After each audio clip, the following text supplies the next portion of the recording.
Welcome back to the Rockman Reviews, and with Season 1 behind us, it's finally time to start on where the series starts to, for the most part, improve. And with the most important aspect of animation at that, an actual budget to animate and commission music with. Shown off as Neto and Rockman get into a net battle in Net City's arena, and it's a stark and positive improvement than what we'd seen of the series before. Seriously, it's like night and day with what was available before, that it seriously does feel like a soft reboot. With Neto once more shirking the idiot protagonist label as he completely reads the attacks of their opponents and leads Rockman to decimating them.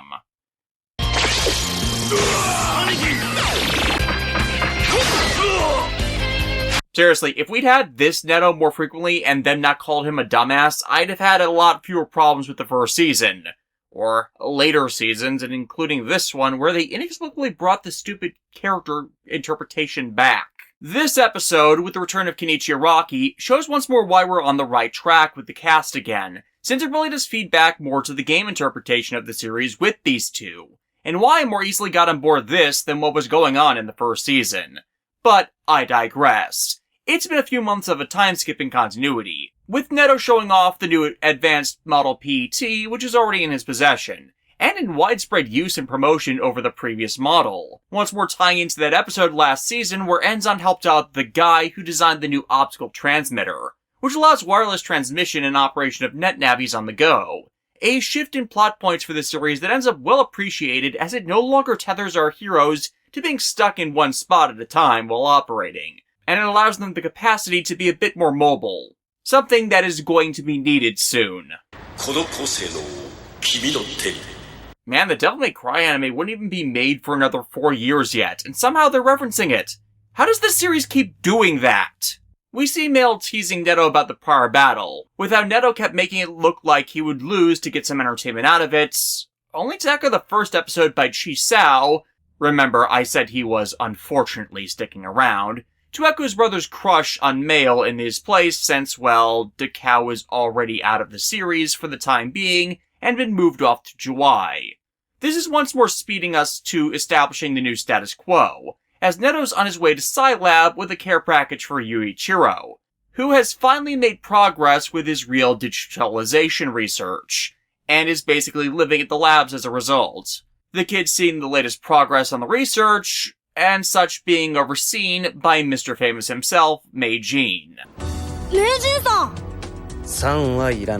And that being the realization of a Navi as operational equipment for their operator. The operator and Navi in this test being Misaki Goro and Prisman, both of whom were some of the first major original characters for the series. The system, referred to as cross-fusion, was an outreach of tech viewed as required after Yuichiro's prior realization project led viruses into the real world, with intent to use that as a defense against that happening again should others come about to abuse the technology, or if a virus turns such a system rampant. Again. With the eventual payoff being the synchro chip mapping the Navi onto the operator to enhance both in such battles. The problem is, the chip only works in areas where the digital realization tech is running. From this point out, such spaces being referred to as dimensional areas, as their projection of hard light holograms allows those who enter its effect to cross the boundaries of dimensions between virtual computer existence and actual reality. Though I should address something as, despite the type of VR isekai material I reviewed over the years, I don't remember if I've ever actually brought it up, so now is as good a time as any. Virtual reality is not actually a thing, or not in the way a lot of stories in this era tried to use it. In the wake of home computers and tech like that becoming more commonplace, speculative fiction writers began to explore in a lot of places what it meant to exist in a virtual world or as a virtual person. From the really good, like say, the Moriarty episodes of Star Trek The Next Generation, to existence after life existing as a hard light hologram in Red Dwarf, or the way you can live your entire life trapped in a simulation like with the Matrix movies. However, there was also a lot of media about breaching the boundaries of the real and the virtual, and a lot of them were crap because they focused on the reality part of virtual reality's name, as if it's a place where things can really exist. But that's not the important part of the name.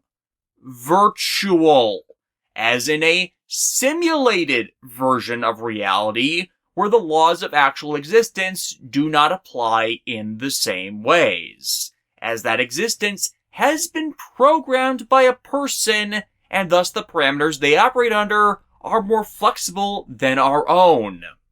Some others, because of these theories, postulate the simulation theory, that one person's real existence might actually be a simulation operated by someone that exists on a higher order dimension to our own.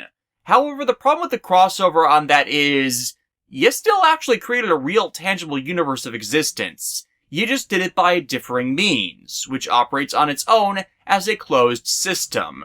This depicted in series like Back Arrow or The Big O. So depending on the rules at play, it actually is defined as its own dimension entirely. A Rick and Morty episode from a few years back actually played with this idea as well, though in a pretty cruel means of expressing it.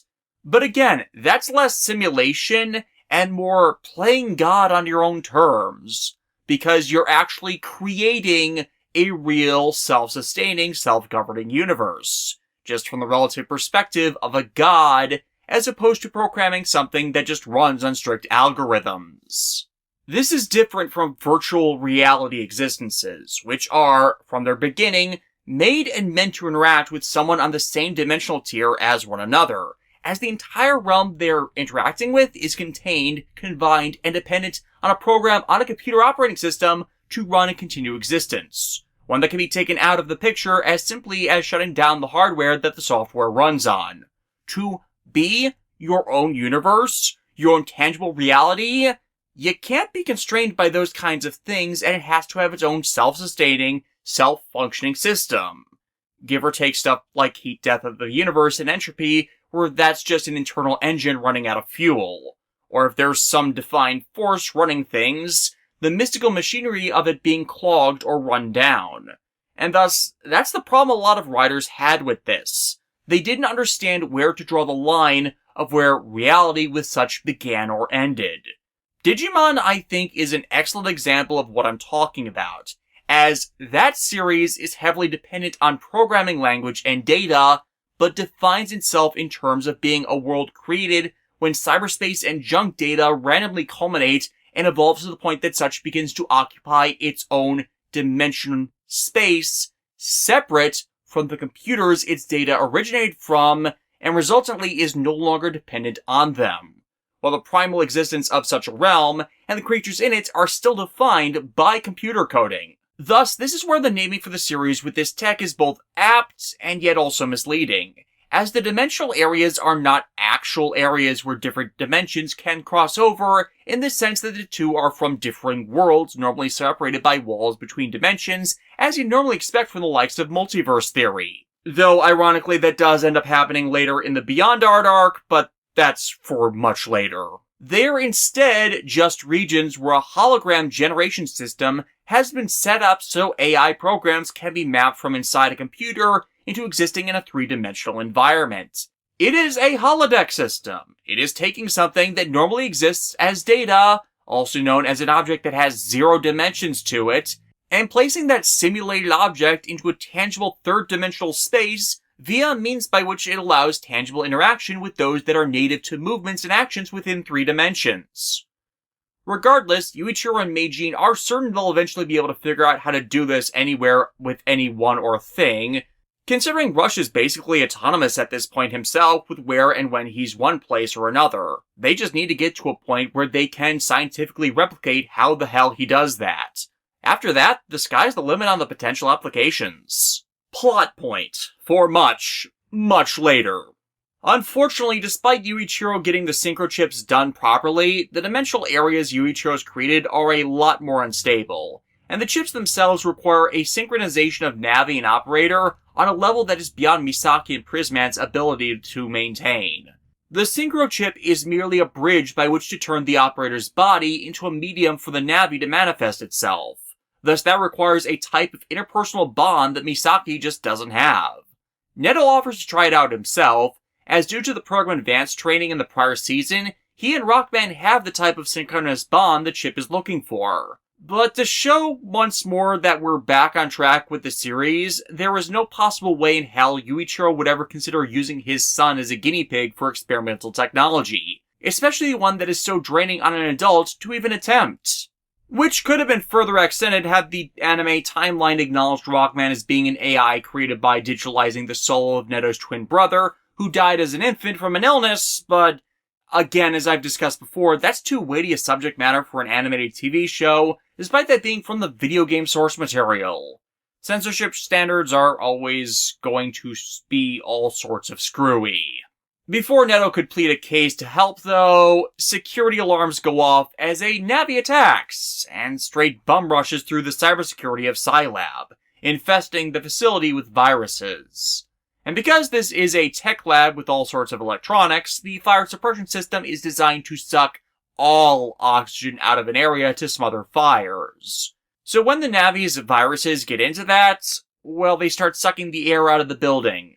With Misaki and Prisman out cold, only Neto, Mail, Rockman, and Roll are around to address the invasion.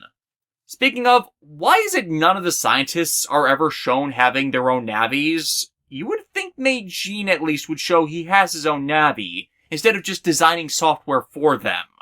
The animation improvement once more gets shown in spades with this resulting extermination. The elemental chips Rock and Roll make use of actually showing they have areas of effect and splash damage.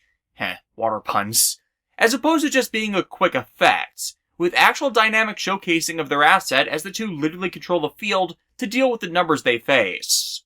However, the thinning air gets to Mail, forcing Roll to log out, and leaving Rockman alone to face the first of our recurring antagonists for this run, Beastman. And unfortunately, all of Rockman's attacks are shown to do no damage to this new enemy, Beastman outing himself as a solo operating net Navi, but one nothing like the prior ones like Bombstone and Freezeman were shown as, or even Forte and Pharaohman. No, Beastman is a Darkloid, a group of self-run AIs that are, in essence, evolved forms of viruses created from the amalgamation of Navi ghost data. But they don't have the time to dwell on that.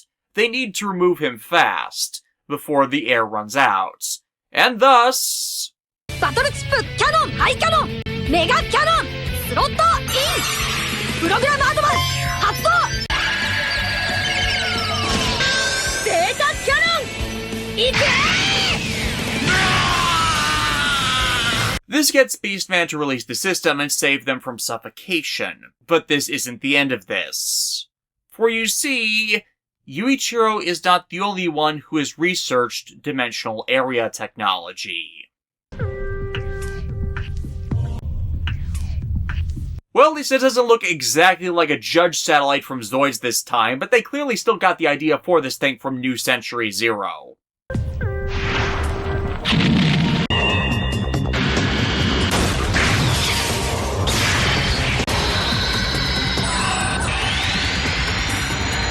しかし、あれはまだ実験段階で、ここまでは完成していない。一体誰が？科学省内でウイルスが実体化して暴れ回っています。まずいな。ガルー！こんなにいるのか。Well, they're boned. At least if it weren't for Neto's quick thinking. Realizing that if this is a stable dimensional area, and if they had someone with a high Navi synchro ratio... どこへ行くんだ、ネット。下だよ。ダメろ、ネット。あれはまだ。パパは危険だって言ったけど、他に方法がないんだ。Unfortunately, the bad guys are smart in this section of the show, thus foresaw that possibility. The second Darkloid and longest-acting antagonist for the series, Shademan, stealing all of them to remove the possibility they could be used against them. In fact, this was their entire plan. This raid planned to either kill Yuichiro and stop development of the synchro chips, or steal them all outright and destroy their research to, at the very least, delay the world governments their ability to openly oppose these Navis and their benefactor who launched the generators that enabled this attack. And since all battle chips are just containers for data, the Navis here can actually virtualize their data for transport instead of them being left behind when the area goes down. It's actually only because Shademan's sloppy and drops a pair of those chips which seems to be a recurring thing with Shademan, where he doesn't ever seem to notice when he drops something important, that this whole plan falls through, allowing Neto to get his hands on one for use in fighting back, as this just became a henshin hero series. チップスロットインクロスフュージョン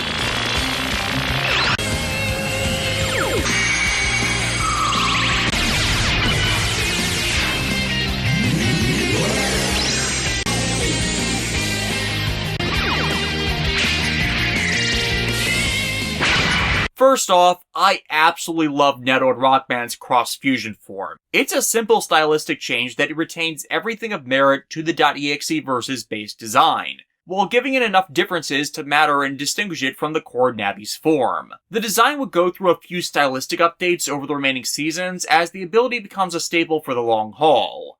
Though honestly, I kind of prefer the second version that's shown in stream onwards, as the light blue strips balance the colors better, helped with later material having Neto's design becoming a bit more broad-shouldered in the subsequent seasons, as opposed to how lean he is drawn to be here. It's a minor stylistic difference, but one that matters. It's also notable because the invention of the cross-fusion system for the anime here would eventually be back-adapted to the games. Not the Battle Network games, though, but the Star Force ones, where the protagonist, Geostellar, would fuse with the AI Omega Ixis to become Star Force Mega Man. So for everyone who likes and appreciates those games, and yes, I do at this time have plans to review them as I've got a DS capture card to do such with, well, you gotta hand it to the anime staff for inventing the concept in the first place. But as is quickly showcased, a human and Navi together like this massively augments their strength and abilities, one covering for the other, with them literally breaking Beastman's claws with the raw power they have to bear. だったらロックバスター忘れたか俺にその武器はチャージショット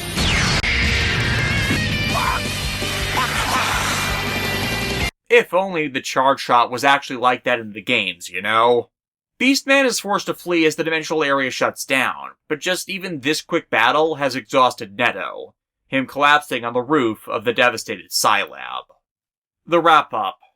For simplicity's sake, I'm going to reset the battleship count between series and tabulate respective totals at the end of each, as otherwise I'm concerned I'll start missing counts between the scripts for these, at least even more than I might have before.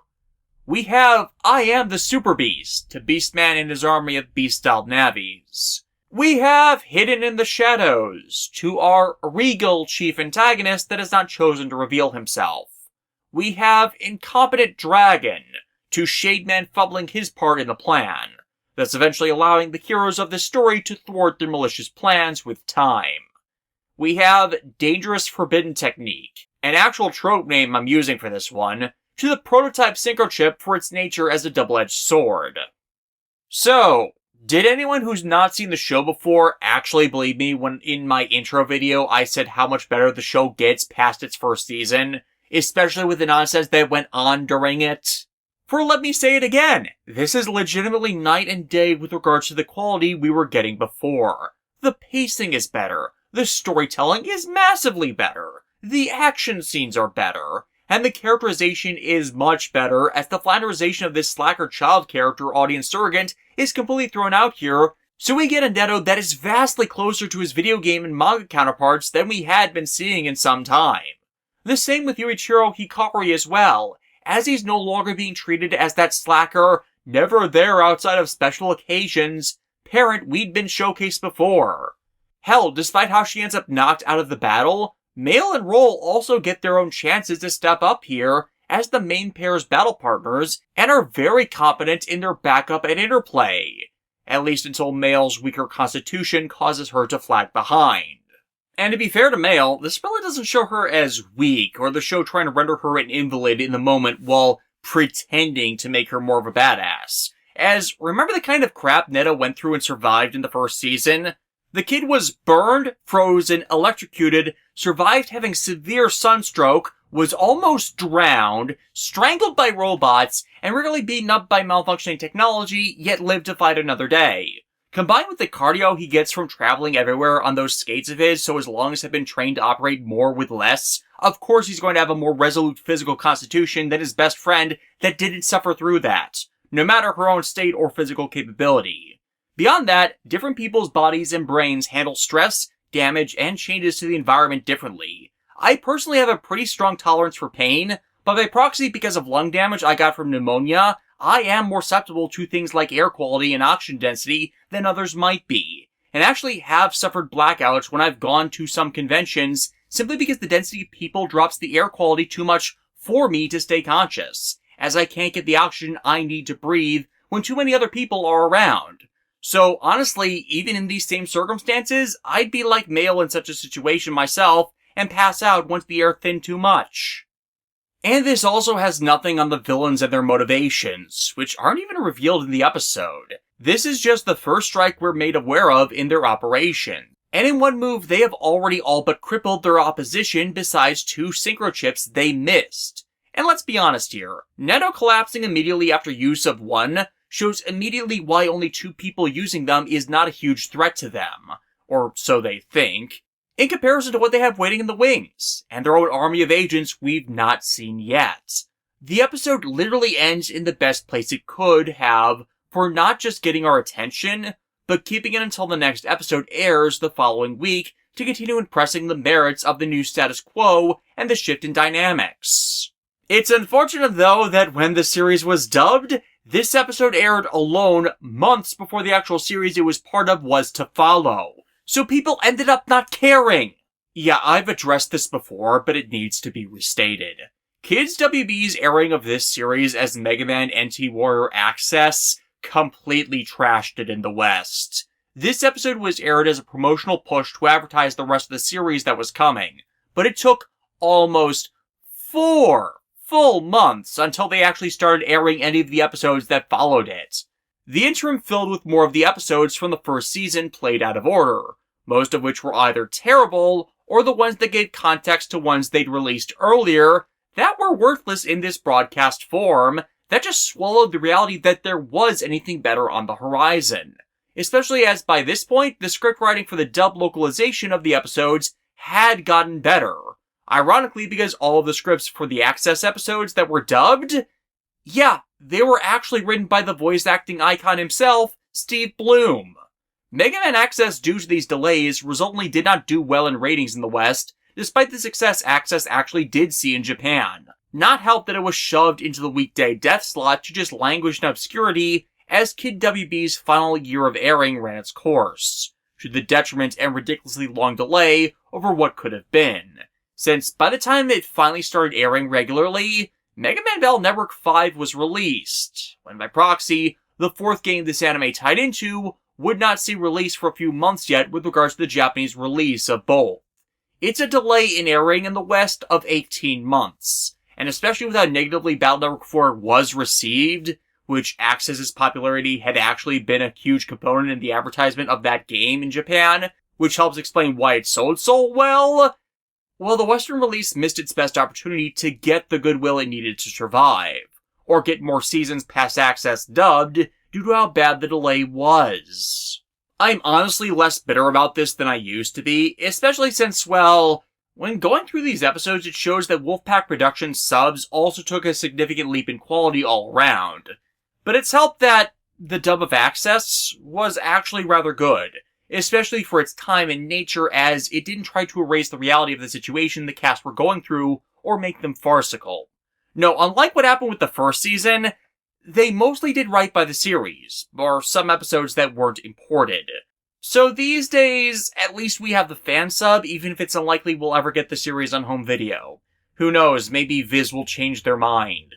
But yeah, getting this episode and this sect of the series and the generally good memories I have of it going forward, bar some still bad episodes here and there, after the inconsistent quality of the first season where good episodes were few and far between, it's like having to suffer through the bad camp of the original Mighty Morphin Power Rangers to get to the generally good content in its later sequential seasons like Zeo, that is worth someone's time to experience because of the culmination that results, which is greater than the individual pieces that go into it. Especially in spite of how garbage the early stuff could be.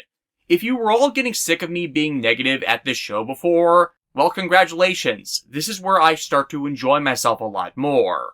At least outside of certain episodes where certain writers try to drag it back down to being flanderized dreck. But this right here and the quality showcased is what I really did want to showcase for you all.